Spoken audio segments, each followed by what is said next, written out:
to Property Summits, the show to tune into to find out all about the latest developments in the property world. I'm Emma Birchley, and joining me today are 6 of the most experienced people in the business. Now, first off, we have Ranjan Bhattacharya, a man who's been developing and investing in property for 30 years. We also have Tony Gimple, the one in the know when it comes to tax, accountancy or succession planning. Also joining me is Nicholas Warwick, an investor, developer and author who's also the owner of the world's largest property forum. We also have Richard Bush, founder of the crowdfunding platform Crowdlords, which provides more people with the chance to invest in property. Here too is best-selling author and serial entrepreneur Paul Mahoney, a real expert in the world of buy-to-let. And finally today, we have John Howard, a man who knows a thing or two about property, having bought and sold a staggering 4,000 houses, apartments and developments over more than 4 decades in the industry. Welcome to you all. So today, it's rent caps. This is your topic, John. Is it? Yeah, what is a rent cap? Okay, well, a rent cap is what's put on by a government to control the rents, and they will limit the increase in rents that are allowed. And interestingly, and a lot of people probably wouldn't appreciate it, but rent caps came into the UK government in 1915, on the 23rd, I think it was, of December, and it was done because of the war at the time. And rent caps didn't come off until 1988. They were only meant to be on a temporary basis, but they stayed on all that time. They changed over the years with the Rent Acts, but basically, in the old days, I say the old days because I used to buy a lot of, they were called regulated tenants, and Ranjan probably did as well. Tony knows all about these, and Richard, the younger members probably here of the team don't. And what happened was that you would buy investment properties at 50% of vacant possession value because you couldn't get the tenants out. They were there for life. And under Labour, there was 3 successions. So not only were the people allowed to stay, but so were their children and their children's children. Under the Tory government, they cut it down to 2 successions. And then in 1988, Margaret Thatcher got rid of it and created short-hold tenancies, which meant you could get tenants out. And of course, now they're talking about going back, allowing tenants to stay as long as they want, and landlords not being allowed to get people out of their accommodation. So that's something we see quite a lot in France and places like that, don't we? With the yes, you do. 33 European countries have some sort of rent cap or not. Ireland is a really good example where it's all gone wrong. So in Ireland in 2016, they brought in rent caps. And the increase was allowed, the maximum increase was 4% a year. That was reduced last year to 2% a year, or CPI, the link to the index. Consumer Prices Index. Consumer Price Index. And if I said to you that 2 months ago, only 700 rental properties were available in the whole of Southern Ireland of a population of 5 million, you can see how the rent caps are a disaster. So rent caps are good news for people in those properties, but not if you're trying to get one, and not for the people who own them? Or no, what? it just doesn't, it basically doesn't work. What they're talking about in Ireland now is reducing the tax on landlords to encourage landlords to still do buy-to-lets, because what's happened is all the private landlords, and they're so important, private landlords in the UK, and Ireland obviously, that what's happened is they've sold their properties because they don't want to be part of all this, and it's caused massive problems in the UK. Scotland has rental zones which local authority can apply to have put in, so perhaps parts of Edinburgh, very expensive areas might have that. Interestingly, Wales, who are pretty left-wing Wales, they had a vote and voted against rent caps recently. And in England, the new laws coming out shortly on social housing, they're going to put a rent cap on social housing. It will be 3 or 5%. I think. And will that just be for England? Or will it? That will probably be just for England, yes. Right, okay. So has anyone else noticed the impact of rent caps? I think rent caps are a disaster for tenants. Oh, really? Absolutely. It's an absolute disaster for tenants, and there's several reasons for that.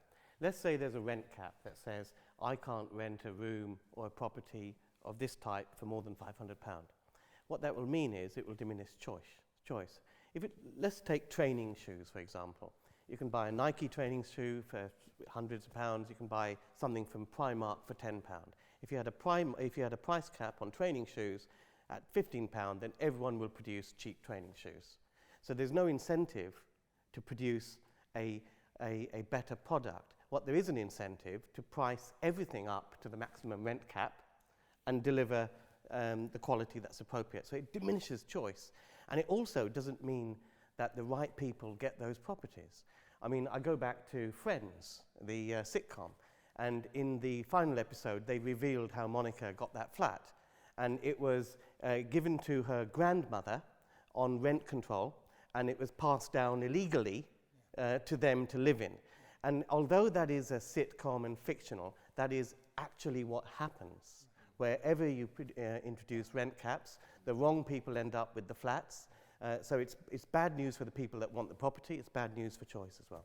But if you're already in a property and you know that next year your rent can't go up more than 2% if you're in Ireland, surely you're kind of going woohoo. The other thing is a lot of landlords that I speak to have not increased their rents since before COVID, because of the times and all of that. The talk of the advent of a possible cap in the annual price rise means that everyone is jacking up their rents to market levels now.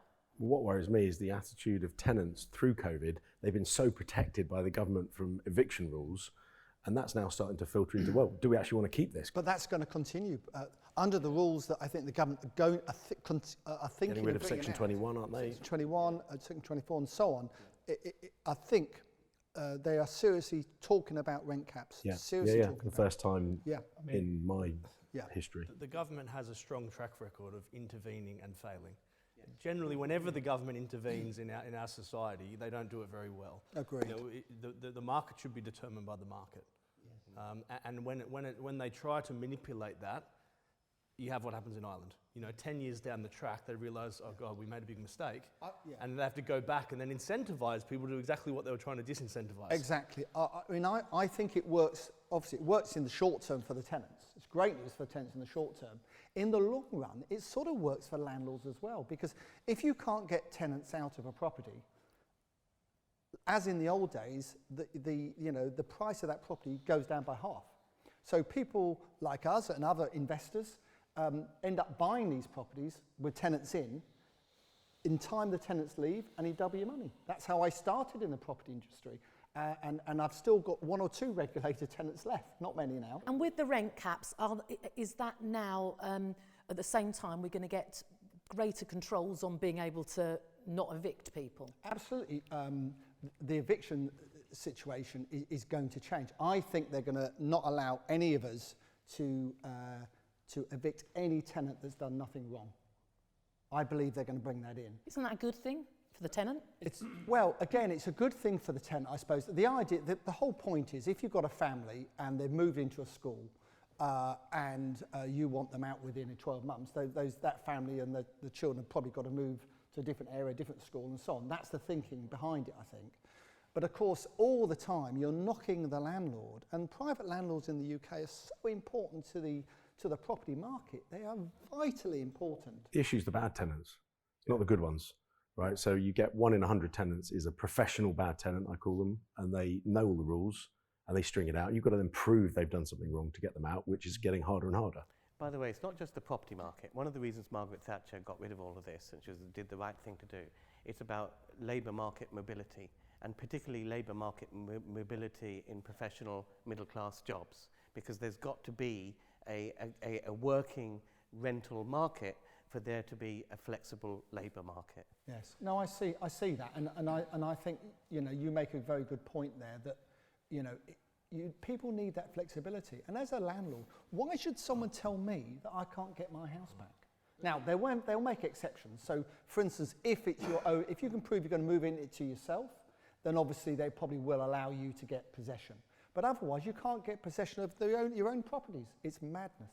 John, is that only during the tenancy? At the end of the tenancy period, you can... No. If they want to continue, they can continue living there as long as they want. That's what at the same rental? At the same, unless it's capped, of course. Right. You know, you can negotiate. Keeping in mind that the cap doesn't mean you can't increase the rent. It will be at a certain, probably with inflation. 2%. Likely with inflation. 2%, I should think maximum. But with Ireland, it's either inflation or 2%, whichever's lower, Exactly. I think, isn't it? Yeah, it is. Yeah. But it's important to keep in mind as well that if these changes do come into place, landlords are going to have to be a lot more selective. So you might think this is a good thing for tenants, especially tenants at the bottom end of the rung. Yeah. Actually, it's really bad for them because they're going to find it even more difficult to find rentals because a landlord such as myself, I'm not going to take a risk on someone that can't afford the rent. I'm going to get the best possible tenant into my property because if I can't evict that person, have to have them for a number of years, I want them to not cause me any headaches. There's an even, sorry, John, if I may, there's an even bigger knock-on effect, and that is the supply and demand imbalance we have already in the housing stock. If landlords are being put off coming into being landlords, that private rental sector is going to diminish. Absolutely. And there'll be even less housing for everyone to live in. It's yes. going to cause a massive shitstorm. Absolutely. And what's happened in Ireland, of course, because of COVID, they locked everything down. Unlike this government here, which did a pretty good job, in Ireland they locked down all the building industry. So that has caused even more problems. There was an article the other day, 550 people going for one property in Ireland. 550 people going for one property.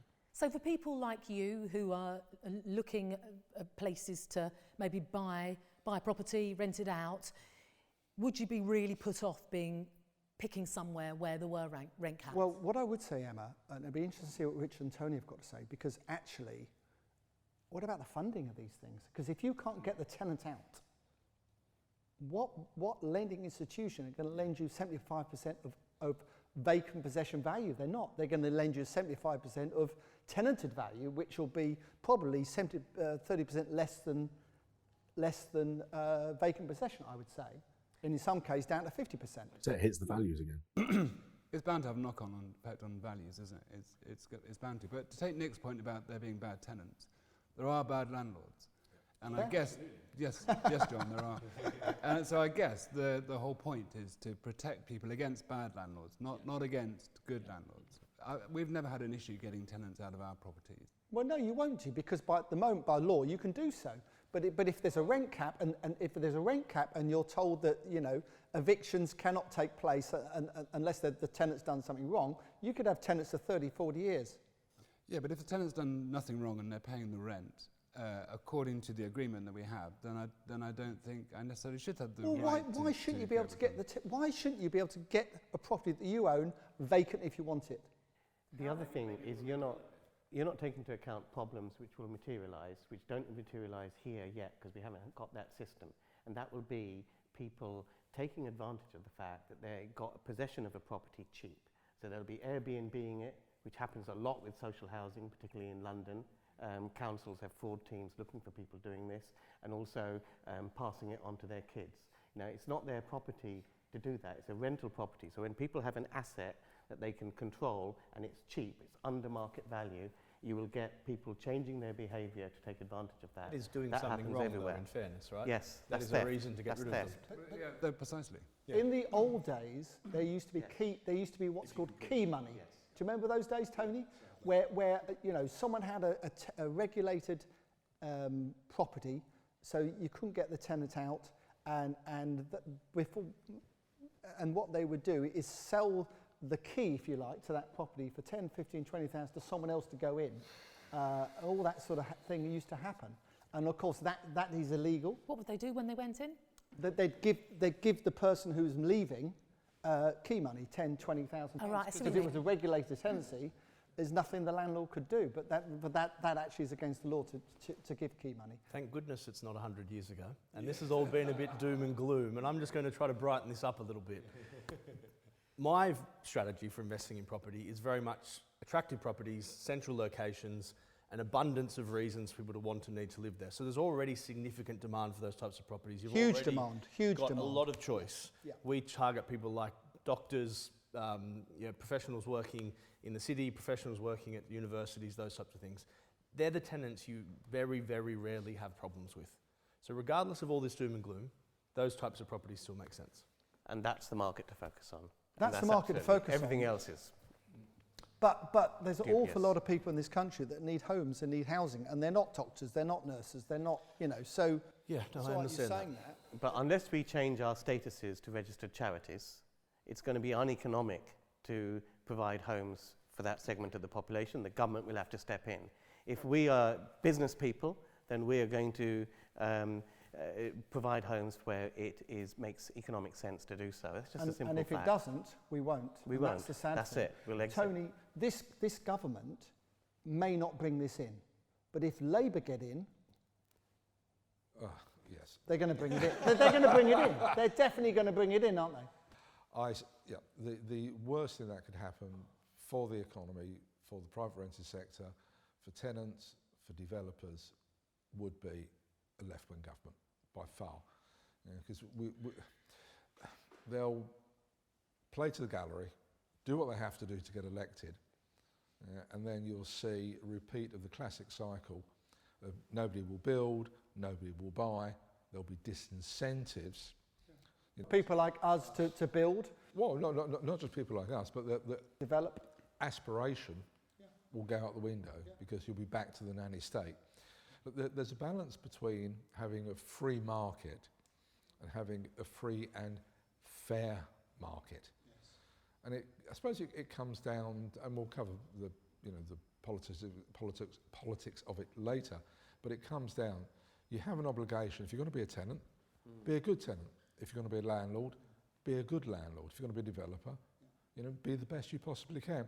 If you can build properties that people want to live in, either as social housing, as subsidised housing, or as high-end luxury, well, that's your choice as the developer and landlord. Tony, I bet anyone here who wants to bet with me that in the Labour manifesto it will say we will bring in rent caps and we'll also bring in no eviction for tenants. I don't think it will. I think they will. How much would you like to? I'm not a betting man, John. I'm not either, but when there's a dead cert, I'm happy. But I don't think it's a popular, as you make it sound, I don't think it's a popular sort of policy. Well, if they learn from, if you learn from other countries, then certainly you learn from Southern Ireland, then you won't bring it in. But you can't guarantee that. So Wales have made a choice, you said, to go against it. Did that, and that surprised you? That did surprise me, because I'm doing some deals in Wales at the moment, and the councils and the government, the Welsh Assembly, is very difficult to deal with, and left-wing. And I was very surprised that they turned it down. They thought they weren't going to, they thought they were going to bring it in, and then they didn't. In Scotland, they've sort of brought it in certain areas, these zones, and maybe that's a compromise, that it should come in places. I would like to see it personally where Ranjan's got most of his investment properties. You're just a NIMBY. Which is in London and so on. They all think they're so clever in London, don't they? And the rest of us don't have it, which would be great. Did you know why they chose in Wales not to go ahead? I think they looked at Ireland and thought, it's not quite such a good idea. They'll come up with some sort of, quango-y thing, I'm sure, instead. And maybe they'll pick zones like Scotland, although Scotland now, having tried it with zones, are now talking about going further. Whether they will or not, again, left-wing government. And where are the zones usually in Scotland? Where are they usually set up? Are they in city centres to allow people to live there, or...? Yes, so in Scotland, what you've got to appreciate, and some people do, some people don't, but Edinburgh is the second most expensive city in the UK. What is the third? I'll leave you to think about that. So what's happening is certain areas of the councils are putting just certain roads in these zones. They're not doing a blanket. They're doing certain zones, which is perhaps a compromise, because if young people can't live in a city where they've had a university and they've got a job, they've been to university, had a job, then there's a problem, because young people are what keeps these cities alive. It's not older people that move out and buy a big house. It's the young people who keep it vibrant. And if they can't afford to live there, that's a massive problem. So there's Sorry, Emma. Did you not think that at the moment there's a shortage of rental properties, and as it is, rents are going up because demand is greater than supply? So any government that brings in that type of policy is going to just make the problem worse. It is, it's an illogical... You can say that, but 33 countries across Europe have some sort of rent cap. But they're not necessarily in the same market situation that we're in, where there's a shortage of rental properties? I think most of them are in a position where there is a shortage of rental properties. Okay, some Eastern Europe countries may not have, but certainly France, Germany, Spain don't have a rent cap, Portugal don't have a rent cap, but certainly France does, Germany does, Italy does, sort of. So, you know, a lot of these countries, I wouldn't say they're blanket caps, they are in certain areas, which probably is a compromise. Ranjan won't like that, of course. It's a vicious spiral. You know, you put in a rent cap, it diminishes supply, and that just exasperates the problem. The solution is to make sure that people can bring on more supply. It's not the landlords or the property owners. Allow more build-to-rent schemes. You know, allow more specialist housing blocks dedicated for rental to be built. It's very, very hard to get those through the planning system in the areas where people want to rent. Well, the one thing I will say is that this government have allowed councils to build properties, flats and houses, and that's the first time since 1988 when Margaret Thatcher stopped it when they came into power. And that's helped. I mean, I'm in the process of selling a number of a portfolio to a council because they're short of housing. So, you know, that's an interesting, and that will help the situation. And that's why they're going to put, the government are definitely going to put rent caps on social housing, I think, because there's people, I'm not looking at too many people here who have taken advantage of social housing, Nicholas, but you know, there are people that have been taking advantage of investing in social housing, and of course because of that the rents have gone up, and the government have said, hang on a minute, enough is enough, we're going to put a cap on that. The cap will definitely come on social housing this year. And going back to Scotland again, you were talking about Edinburgh, you were talking about someone who's been a student there, they then get a profession. Yeah. Those zones you talk about, are they for everybody, for the professional and also for the social housing, or can you get zones that are just for social housing, for example? I think the thing about the zones is it can be quite flexible. So at the moment the zones are for private landlords. And it may be that in 1915, for instance, if you were in London and you had a more expensive house that you were renting, it didn't come under the Property Act at all, the Rent Act. Whereas the lower type property, the cheaper type property did, to protect people so they could live there forever and not have an issue going forward. You know, we'll just have to see what happens, won't we? But it's quite concerning, I think, if you're a funder and a banker, because if you can't get possession, you know, well, it's short-sighted, isn't it? The whole thing is short-sighted. It's short-term benefit for long-term pain. Yeah. I've got a theory on this. I think the private rented sector is very disorganised, and we don't have really a lobby group, a significant voice in government at all, but the banks do. And the buy-to-let mortgage product was only created because of the AST, the Assured Share Tenancy, which Margaret Thatcher brought in. She brought it in 1986, 87. Buy-to-let mortgages came in early 1990s, simply because of the Section 21. And I think those guys are going to react very, very strongly because they've got a lot riding on this. They've got a lot of properties which are secured on buy-to-let assets, and they will be lobbying behind the scenes to make sure this doesn't happen. Take an example. A property that is worth 200,000 vacant, okay? You can't get it vacant. You borrowed 150,000 on it, on 200, which wouldn't be unreasonable. What's it worth if you can't get the tenant out? Not a lot. Yeah. And there's another thought I'd like to throw out there. Why is it that a buy-to-let landlord should have any less or more rights than a bank mortgage holder? You know, if Barclays has someone and they're not paying their mortgage, there's a repossession proceedings. Why should it be any better or worse for a landlord? Well, the landlord will be able to get the tenant out if they're not paying the rent. But of course, what tenant isn't going to pay the rent if they've got security forevermore, for life, basically? It's a good point you made there, Ranjan, with regards to the banks having more influence than landlords, in that buy-to-let is a massive part of their lending portfolio now. And actually, it's a much more profitable part of their portfolio than home loans. Yes. There's a much bigger margin. Yeah.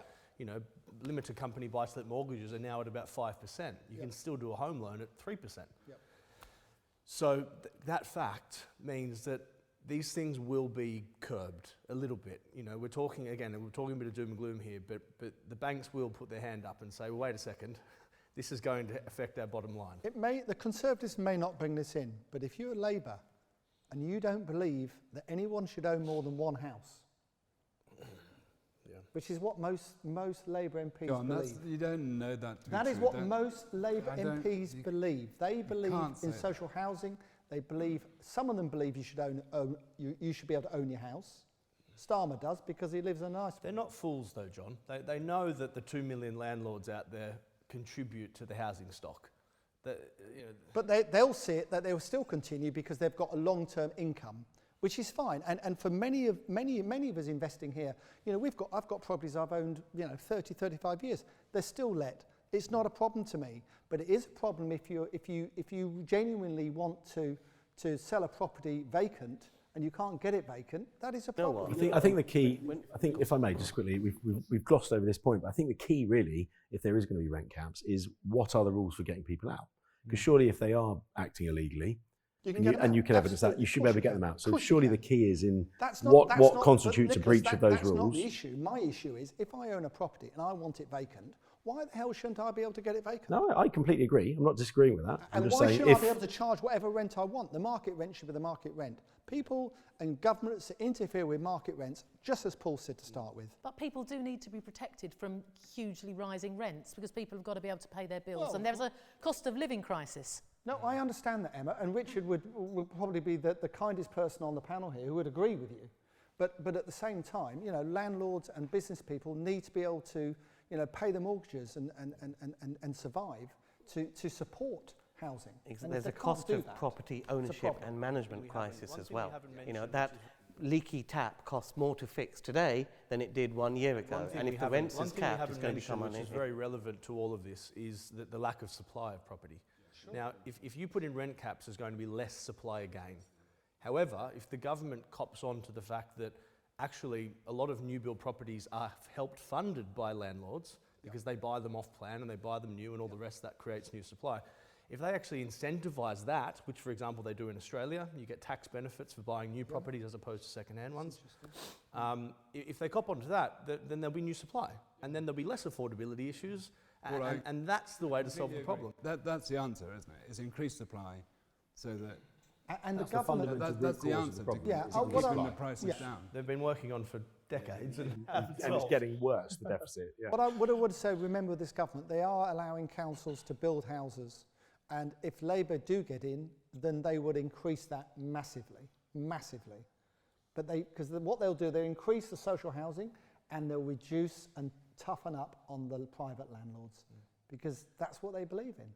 So I'd be interested. So in Australia, if you buy a new property, you can depreciate the fixtures and fittings over a 10-year period. Right. So there's significant tax benefits in that as compared to buying a second-hand one. The same goes if you renovate a property and make it better, you can depreciate the cost of those renovations.